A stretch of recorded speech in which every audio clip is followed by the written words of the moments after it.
natin doon sa ahente. Tapos kapag bumaba, pagsakay ka kalamansi, tatawaran yung kalamansi mo. Pagka tumataas, hindi naman nagdadagdag. Ay, tinan nyo nga po mga katribya. Sana naman ay umulan. Dahil pagka wala naman uli yung ulan, maobligado uli po tayo magpatubig. Para po hindi po maging makunat ang kalamansi. Pagka po kasi pinitas po natin ito, magiging makunat siya. Ayan. Maganda pa po yung kanyang pagkaberde mga katribya. Iba pa rin po talaga yung merong baging Pag may baging nakakabawas po ng init po ng kalamansi. Hindi po siya nasusunog. Pero pagka malinis na malinis, bilad na bilad po ang bunga. Nabilad ang bunga, makikita mo ang kalamansi natin. Ayan.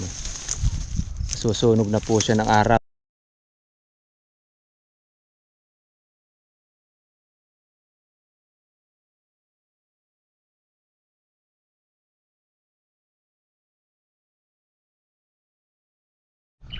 Kumusta na po kayo mga katribya at welcome po sa aking YouTube channel.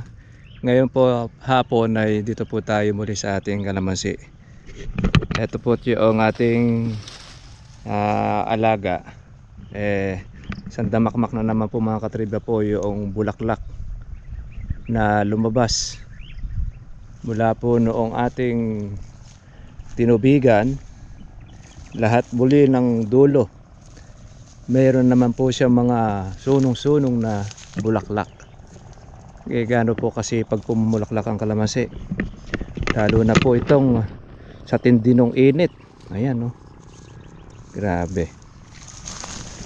Yan, tinanggal na po yung baging. Lumitaw na ngayon ang ating kalamansi, pati rin po yung ating bulaklak. Kita na rin mga katribya po yung ating pitasin. Yan. Ayaw pang ang ating pong mga buyer ayaw pang magsipagtaas. Samantalang wala na rin pong makuhanan dyan po sa parte po ng Sangitan Public Market. Dito kasi sa amin, hawak kasi ng mga ahente ang mga magkakalamansi dito. Kaya hindi ka rin masyado makapagpataas ng presyo dahil naraya pang nagbibigay rin po ng mababa sa kabila po mga katribya na wala nang halos makuha ang mga ahente. Kaya malaki ang kinikita ng ahente kumpara mo doon sa may-ari ng kalamansi.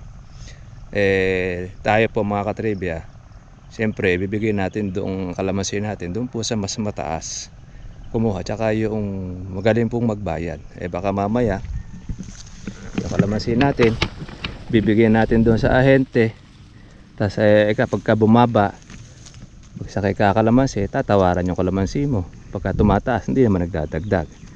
Ay, tinan nyo nga po mga katribya. Sana naman ay umulan. Dahil pagka wala naman uli yung ulan, maobligado uli po tayo magpatubig. Para po hindi po maging makunat ang kalamansi. Pagka po kasi pinitas po natin ito, magiging makunat siya. Ayan. Maganda pa po yung kanyang pagkaberde mga katribya. Iba pa rin po talaga yung merong baging Pag may baging nakakabawas po ng init po ng kalamansi. Hindi po siya nasusunog. Pero pagka malinis na malinis, bilad na bilad po ang bunga. Nabilad ang bunga, makikita mo ang kalamansi natin. Ayan. Susunog na po siya ng araw. Kakaroon na po siya ng silay. Pero pagka po siya inababagingan, kakaroon siya ng cover. Kaya lang, pinatay na po natin po yung ating mga ampalayahan, ampalayang ligaw. May cost talaga to na mabilad muli. Ayan dahil bunga. Sarapong pitasin.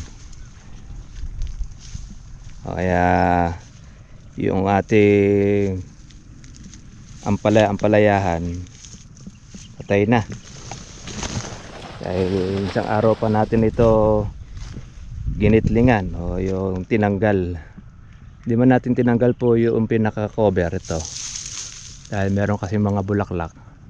Kaya lang muna natin siyang matuyo dahil nakakadagdag naman po ito ng cover din sa ating kalamansi para bawasan po yung init. Kaya unti-unti naman po siya na natutuyo, kaya nakakatulong po sa bunga po natin. Kaya lang, di naman natin sinasabi na paggubatin nyo na ang inyo pong kalamansi o yung baging. Siyempre, talagang dapat alisin talaga yan dahil sasakalin naman po ang kalamansi ninyo pag di natin inalis. Kaya po natin siya pinatay para naman yung pong bulaklak naman natin magtuloy. Ayan, napakakapal po ng bulaklak. Sa tindi po mga katribe po noong init, tsaka po natubigan natin at kinakain pa niya po yung ating organic, bulaklak po siya ng bulaklak. Tapos yung bunga naman natin ay ayos, berde pa.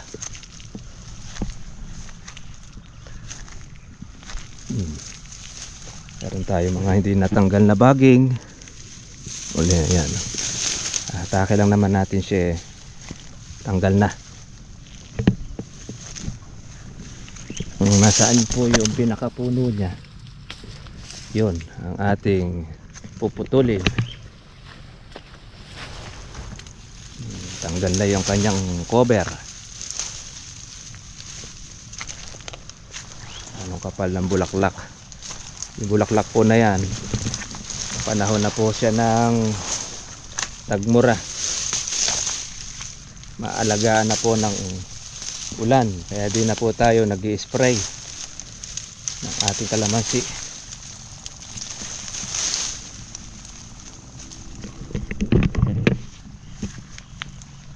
Ayan. Grabe ang init, pati damo natin nakakatulong sa ating kalamansian para ma-maintain po niya yung basa. Ayan. Bawat dolo natin puno ng bulaklak. Yan meron rin tayo mga bukong mga maliliit. Iba-iba po mga katribe po yung panahon na yan.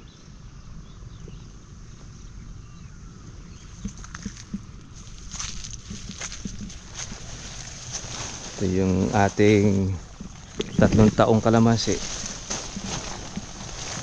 Mahataw na doon sa bunga. Napitas na po natin ito noon. Ngayon lumaki na uli po yung kanyang pansunod. Anong kapal po ng bulaklak. Yabe. Ayan. Dami Napakasipag mamulaklak po ng ating kalamansi. Super duper. Grabe rin naman mga katribe po ang init. Kaya yung damo natin pantulong para hindi po kagad na matuyo ang ating basa. Saka na lang tayo mag herbicide kapag umulan po ng malakas. Dito sa gawin na ito, marami-rami na rin po ang may reject. Meron na rin silay. Pero marami rin naman po yung berde. Ayun, yung nakikita natin mga katribe po yung ating nasulong na kalamansi, nalulungkot tayo. Dahil walang kaabog-abog, nadamay po sila doon sa pagkasunog.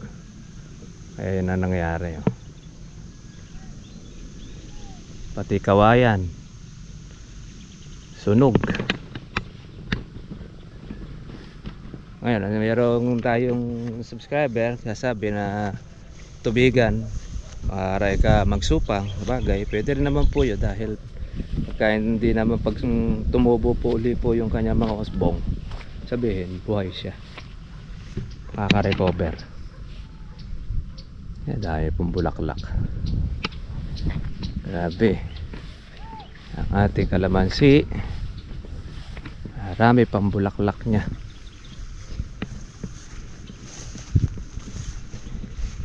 Yung ating natanggalan po ng baging na linisan, yan. Sarap na po siyang tasin.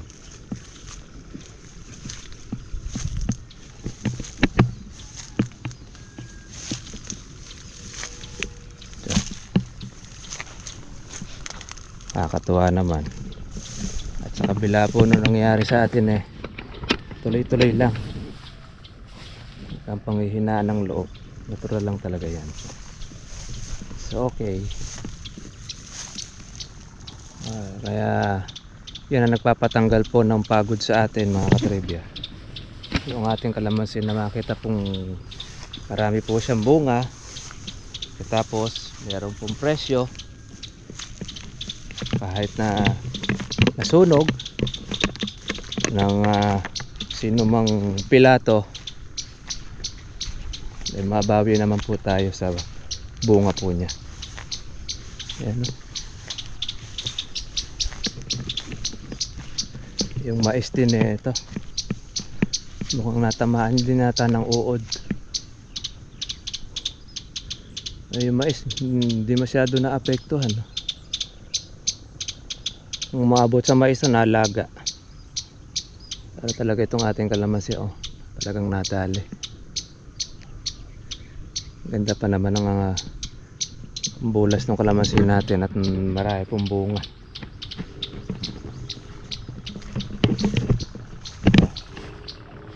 Bunga ng kapitbahay natin pang June na yan.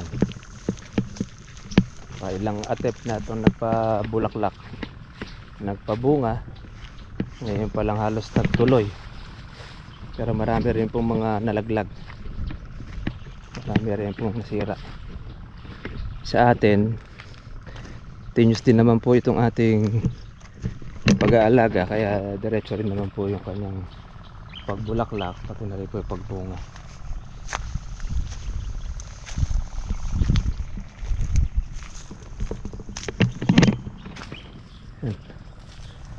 Sa tindi ng init, grabe, kaya nagsupang pumuli yung mga kalamansi natin, kasama pati po yung bulaklak. Bumuti na naman siya. Kahit marami siyang sunong-sunong na bunga, di mo pa rin mapigilan po yung kanyang labas ng bulaklak, pati rin yung kanyang buko. Yan.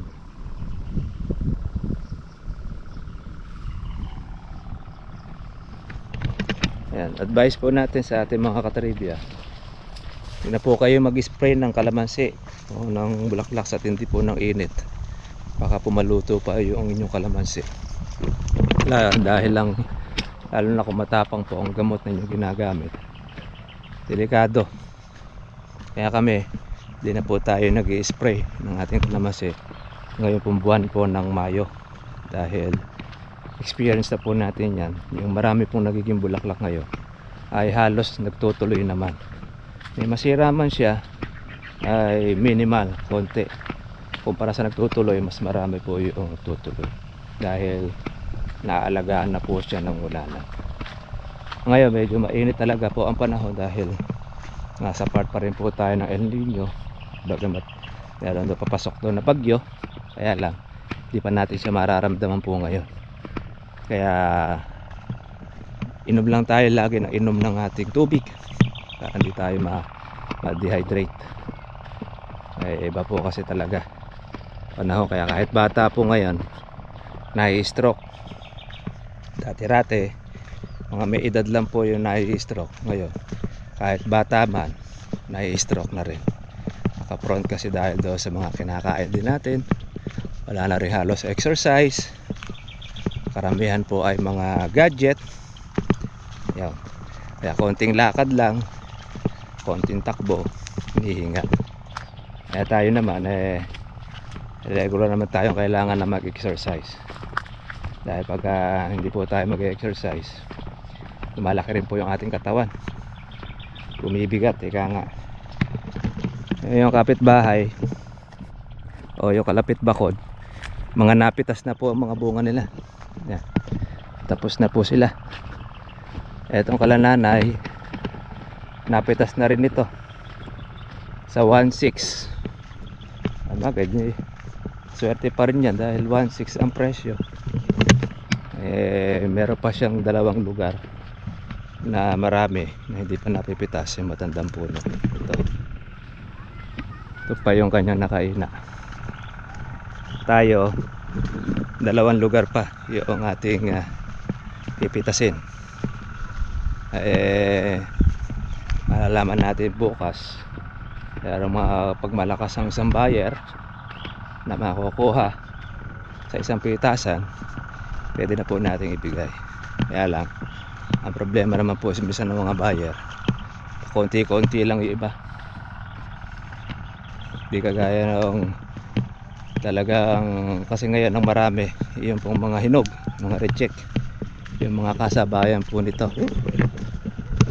Kaya swerte na lang sa atin dahil inabutan po ng taas. Dahil yung pong marami ngayon ubos na dahil itong ating kapitbahay. Tapos lang ito 700, tapos 800, iba umitas pa ng 600. Kaya noong mangat ang presyo ay marami rin po talagang nanghinayang. Meron man silang pilitas ngayon, konti na lang din kumpara mo talaga doon sa basal. Kaya lang siyempre titis ka nga talaga doon sa dilaw dahil marami talagang reject. Pag-asa naman natin mataas po ang presyo ng reject compare natin doon sa mga nakakaraan. Ito may 100 red bag ang nakuha dito, kaya lang sa netong size 600. Kadalas pa nito magpatubig itong kapitbahay na tatay. Bata pa lang po itong kalamansi na ito. Itong kalatatay na ito 15 years, pero ang dahil pang magbunga. Ayan.